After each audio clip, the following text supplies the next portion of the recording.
The Gamer University proudly presents Nintendo, a gaming revolution. The gaming company Nintendo is not only one of the most successful gaming companies of all time, it is almost synonymous with gaming itself. Despite Sony and Microsoft taking the reins of the industry, Nintendo remains the company most associated with video games with a legacy that cannot be tarnished, even by the Wii U.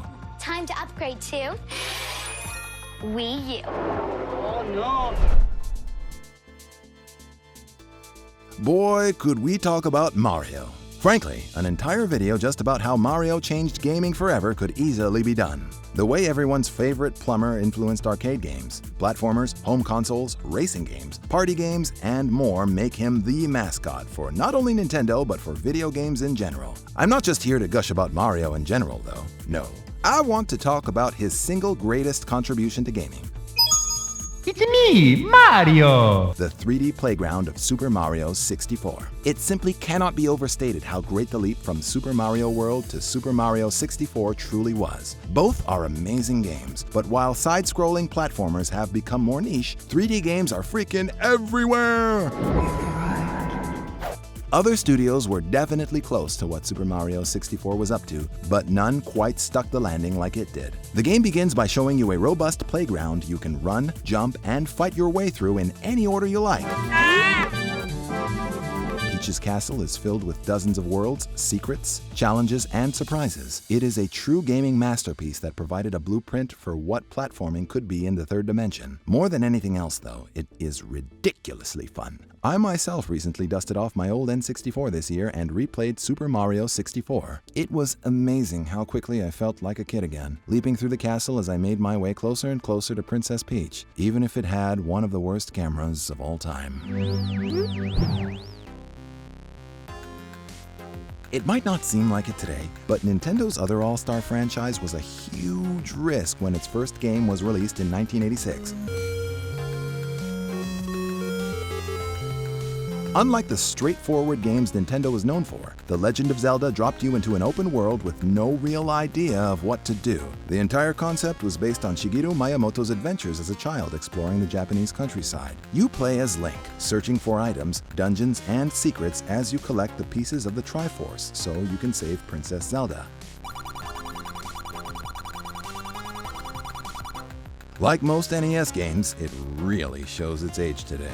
There are definitely better Zelda titles, but perhaps none as influential. In fact, it's hard to think of many games that have had quite the impact on gaming that The Legend of Zelda has. Games like Dark Souls, The Elder Scrolls, Final Fantasy, Fable, Spyro, Warcraft, and so much more wear their love of Zelda proudly on their sleeves, like a badge of honor. The most notable influence this game has had isn't on any of those games, but on Nintendo itself. The company is frankly obsessed with recreating that special Legend of Zelda feeling you first had when you dropped into Hyrule in '86. They have successfully recreated and surpassed that feeling time and time again, creating one of the greatest games in history along the way. The most recent game, Breath of the Wild, has an incredibly similar premise to the original. You meet an old man who gives you a brief introduction and then sends you off into a scary open world. Over 30 years later, Nintendo is still trying to chase Miyamoto through his childhood memories, and I hope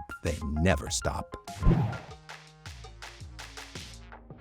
Consoles like the Switch, the N64, and the Super Nintendo may get all the ink, but none of them are the true king of the Nintendo console kingdom. That king, my friends, is known as the Game Boy. Long before you could play Angry Birds on your phone, Nintendo was revolutionizing gaming by putting it in your pocket. Your giant denim side pocket, but it still counts. The Pokémon franchise exploded on the Game Boy, leading it to become the most successful franchise of all time. From there, Nintendo continued to grow with the Game Boy Color, the Nintendo DS, and 3DS. While the company is still known for its console leaps, for many, the Nintendo experience is an intimate one with a tiny lit screen revealing a world of Pokémon and adventure.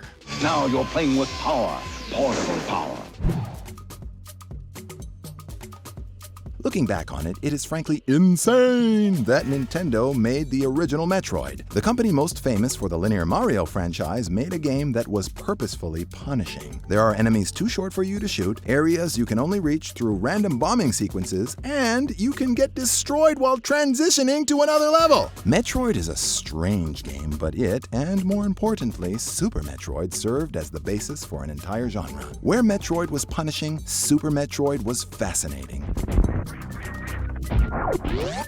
It took more time to build the narrative and the sense of dread before thrusting Samus into the strange world of Zebes. Everywhere she goes are enemies, locked doors, and hidden secrets just beyond reach. Conquering Zebes through power-ups created a sensation that the Castlevania series famously followed up with, creating the Metroidvania genre. Metroid created a world that was itself a puzzle box and ultimately an industry of puzzle box worlds.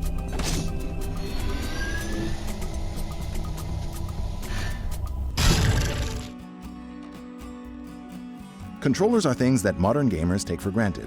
They are one of those genius pieces of tech that are so efficient that they seem as if they were inevitable all along. As if designers and engineers didn't work and sweat over optimizing them. Nintendo has pushed the controller along with innovations like the D-pad, shoulder buttons, and so many more that we take for granted today. Pretty much every controller that exists today is a more optimized version of what Nintendo was doing with the SNES. Nintendo has continued innovating with the Wii and Switch controllers, which have changed the game. Let's just ignore that Wii U nonsense. As much as PlayStation and Xbox have developed gold standards of modern controllers, only Nintendo is still selling controllers from over a decade ago. While the GameCube controllers' C-stick and silly purple design were considered childlike in comparison to the competitors, those are the only ones people are still buying every year. It just doesn't feel like you're really playing Smash without one.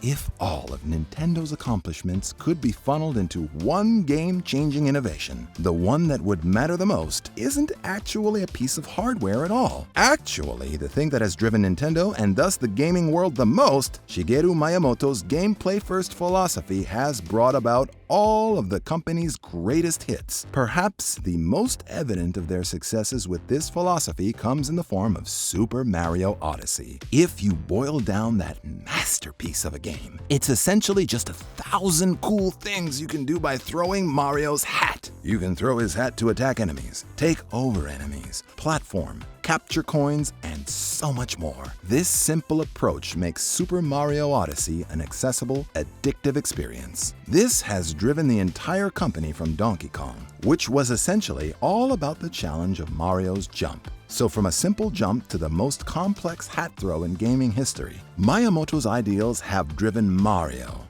game design, and one of the biggest industries in the world. What's even more impressive is that I know Mario and Nintendo are both just getting started.